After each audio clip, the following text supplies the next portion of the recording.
Hello everyone.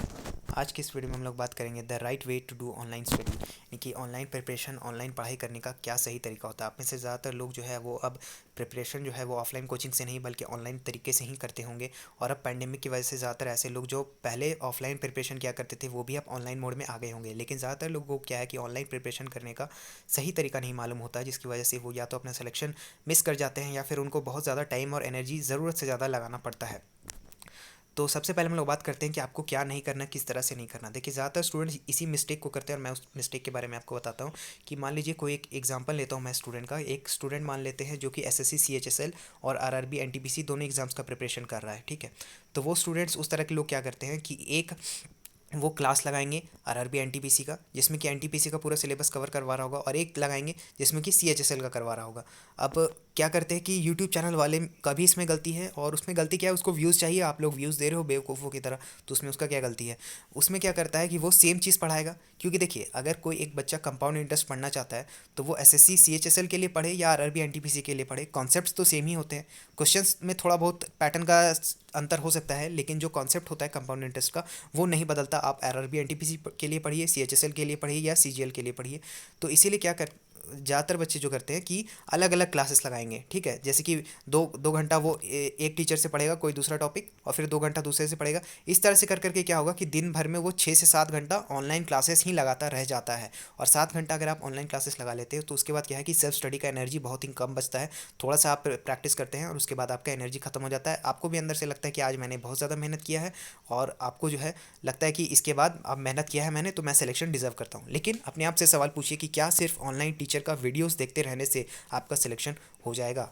ये आपको सवाल अपने आप से करना बहुत ज़रूरी है। देखिए, अगर आपको सिलेक्शन लेना है तो आपको सेल्फ स्टडी करना ही होगा, अपना मेहनत लगाना ही होगा, अपना इमेजिनेशन को यूज़ करना होगा, अपना दिमाग का इस्तेमाल करना ही होगा। जब तक आप वो नहीं करेंगे, जब तक आप खुद से नोट्स नहीं बनाएंगे अपने लैंग्वेज में, जब तक प्रैक्टिस नहीं करेंगे क्वेश्चंस की, तब तक आप सिलेक्शन तक नहीं पहुंचेंगे। सिर्फ ऑनलाइन टीचर्स का वीडियोस देखने से कुछ नहीं होगा। तो इसीलिए क्या करिए कि इस तरह से जो होता है कि शुरुआत से लेकर के कोई बोलेगा कि मैं आपको पूरा मैथ्स पढ़ाऊंगा सीएचएसएल का, और एक एक चैप्टर वो पढ़ाता है। अब मैं एक बात आपसे पूछता हूँ कि कोई भी स्टूडेंट हो जो जिसको कुछ भी नॉलेज ना हो, भले वो जीरो से भी स्टार्ट करो, लेकिन कोई भी एक स्टूडेंट ऐसा नहीं होता है जिसको कि जो 4 सब्जेक्ट है हमारे, यानी कि इंग्लिश, मैथ्स, रीजनिंग और जनरल अवेयरनेस, इसमें से किसी भी सब्जेक्ट का कुछ भी उसको नहीं पता है, एकदम उसको ज़ीरो नॉलेज है, वो कुछ भी नहीं पता है। ऐसा हो ही नहीं सकता, क्योंकि हम सब ने स्कूल में पढ़ा था और कुछ ना कुछ तो हमें पढ़ा था, कुछ ना कुछ तो हमें याद ही होगा। हो सकता है किसी बच्चे को सिंपल इंटरेस्ट का कम से कम फॉर्मूला तो पता हो, एटलीस्ट वो तो पता होगा उसको। तो इस तरह से क्या है कि ज़्यादातर स्टूडेंट्स के साथ ये होता है कि उनको ऐसा नहीं है कि कुछ नहीं पता है। लेकिन ये जो ऑनलाइन क्लासेस लगाने वाले लोग होते हैं, ये लोग क्या करेंगे कि ये बोलेंगे बेसिक से मैं पढ़ाऊंगा, ठीक है, बेसिक। और ये बेसिक जो है ना, ये सबसे बड़ा आपका टाइम वेस्टर होता है। वो क्या करेगा कि मान लीजिए अगर वो सिंपल इंटरेस्ट पढ़ा रहा है तो सिंपल इंटरेस्ट एकदम शुरू से शुरुआत करना शुरू करेगा। अब मान लीजिए कोई एक बच्चा है जो सिंपल इंटरेस्ट ऑलरेडी पढ़ चुका है, उसको सब चीज़ पता है, लेकिन क्या है कि अब क्लास तो ऑनलाइन पढ़ाने वाला स्टूडेंट जो टीचर है वो अपने शेड्यूल के हिसाब से पढ़ाएगा।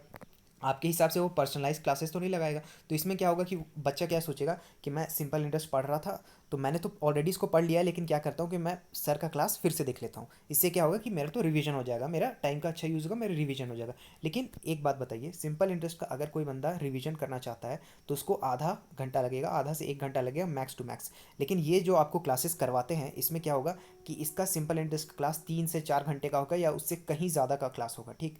तो वो बच्चा अपना टाइम इसमें वेस्ट कर रहा है, वेस्ट ही ना कर रहा है। कि अगर वो आधे घंटे में रिवाइज कर सकता था तो फिर उसको 4 घंटा यहाँ पर देने की क्या ज़रूरत है? इस तरह से तो उसका सारा समय बर्बाद हो रहा है, ठीक। तो इस चीज़ का आपको ध्यान रखना चाहिए।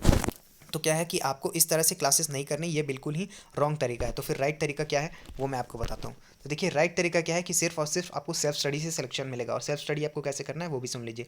देखिए, आपके पास जो चारों सब्जेक्ट मैंने बताए थे उसके तो बुक्स होने ही होने चाहिए। आप चाहे किसी भी एग्जाम का प्रिपरेशन करते हैं, आपके पास एटलीस्ट एक किताब होना चाहिए। अब मान लीजिए कि एक बच्चा है, उसको पढ़ना है कोई टॉपिक, मान लीजिए उसको पढ़ना है मिक्सचर एलिगेशन का भी कोई एक स्पेसिफिक टॉपिक। देखिए, जब भी पढ़ाई करिए तो अपना एक टॉपिक डिसाइड करिए, एकदम चैप्टर नहीं, चैप्टर के अंदर का भी एक पक्का पक्का टॉपिक निकालिए। मान लीजिए किसी को पार्टनरशिप वाले क्वेश्चन में प्रॉब्लम होता है, ठीक है, पार्टनरशिप वाला क्वेश्चन उसको आज पढ़ना है कि पार्टनरशिप के सवाल मैं कैसे करूँगा। तो उसको सबसे पहले क्या करना चाहिए कि जो भी किताब आप फॉलो करते हैं उसको निकालिए, उससे पार्टनरशिप के सवाल लगाने की कोशिश करिए, ठीक। अब क्या होगा कि सवाल आप लगाएंगे तो कुछ सवाल आपसे होंगे, कुछ नहीं होंगे। अगर आपको उसमें प्रॉब्लम है तो ज़्यादातर सवाल नहीं होंगे। लेकिन उस टाइम आपको क्या करना है कि अपना पूरा दिमाग झोंक देना है, उसमें अपना पूरा कोशिश कर लेना है, ठीक।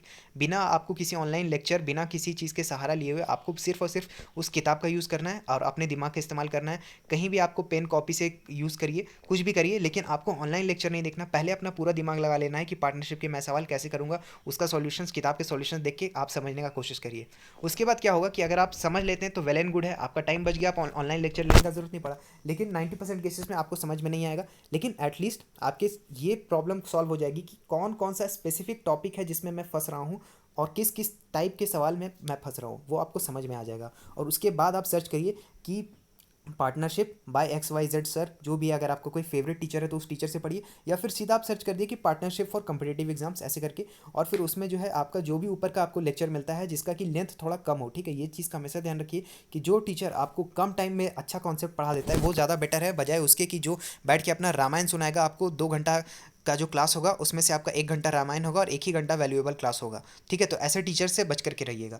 तो उस टाइम पे क्या होगा कि आप जो है पहले ही उसके ऊपर स्ट्रगल कर चुके थे, उस सवाल को बनाने के लिए, पार्टनरशिप के सवाल को बनाने के लिए आप स्ट्रगल कर चुके थे, और उसके बाद जब आप ऑनलाइन लेक्चर देखिएगा तो फटाफट आप चीज़ों को ग्रास्प करिएगा, तुरंत आपके दिमाग में घुसेंगे, और आप उस वीडियो को ज़्यादा स्पीड पर भी देख सकते हैं, यानी कि 1.5 गुना रफ्तार पर भी आप देखिएगा, तब भी आपको चीज़ें जल्दी जल्दी आपके दिमाग में घुसेंगी। और उसके बाद सबसे इंपॉर्टेंट चीज़ ये होगा कि जब आप उसको एग्ज़ाम में सॉल्व करिएगा उस तरह के सवाल को, तो आपके दिमाग में ये वाला मोमेंट घूमेगा कि मैं इस चैप्टर के इस टॉपिक में फंसा था और इस टॉपिक को मैंने यूट्यूब पे सर्च किया था, इस टीचर से पढ़ा था, सब कुछ आपको याद आने लगेगा और आप एग्ज़ाम में बिल्कुल अच्छे से उस सवाल को करिएगा।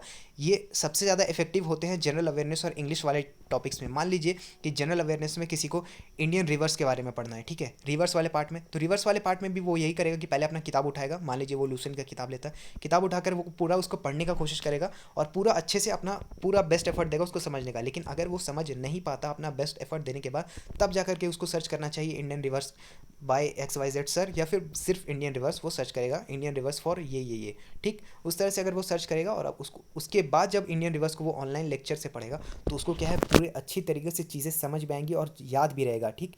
क्योंकि बिना आप इस तरह से एफर्ट लगाए जब ऑनलाइन जाते हैं क्लास करने के लिए, तो आप 50% चीज़ों को याद नहीं रख पाते, ठीक है। ज़्यादातर चीज़ें आपको याद नहीं रहेंगी, लेकिन इस तरह से जब आप पहले अपना एफर्ट लगाइएगा और उसके बाद जाइएगा ऑनलाइन टीचर से पढ़ने के लिए, तो जो भी चीज़ें हैं वो आपको ज़्यादा बेटर याद रहेंगी और आप उसको अच्छे से एग्ज़ाम में उतार पाइएगा, ठीक।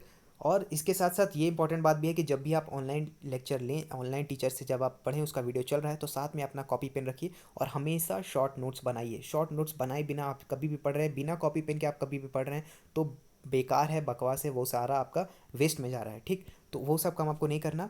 तो इसी तरह से आपको ये मेथड फॉलो करना है कि सबसे पहले आपको टॉपिक उठाना है, कौन सा टॉपिक आज आप पढ़ना चाहते हैं, सबसे पहले अपना एफर्ट लगाइए, अपना कोशिश करिए, सेल्फ स्टडी करिए, और एग्ज़ाम में जो आपको सिलेक्शन है वो सिर्फ सेल्फ स्टडी ही देगा। कोई भी टीचर आपके सामने आकर के 10 मिनट का वीडियो, 20 मिनट का वीडियो लेकर के जाए और आप उसको सब समझ जाएँ, ऐसा नहीं हो सकता। ज़्यादातर लोगों के साथ ये मुमकिन नहीं है। तो ये वाला तरीका ही आपको फॉलो करिएगा। फॉलो करके मुझे बताइए कि आपको कैसा लगा, ये तरीका आपके लिए कितना इफेक्टिव साबित हुआ। तो बस इस वीडियो में आज के इतना ही था। वीडियो देखने के लिए बहुत बहुत धन्यवाद। मेरा नाम है ऋषिकेश। जय हिंद।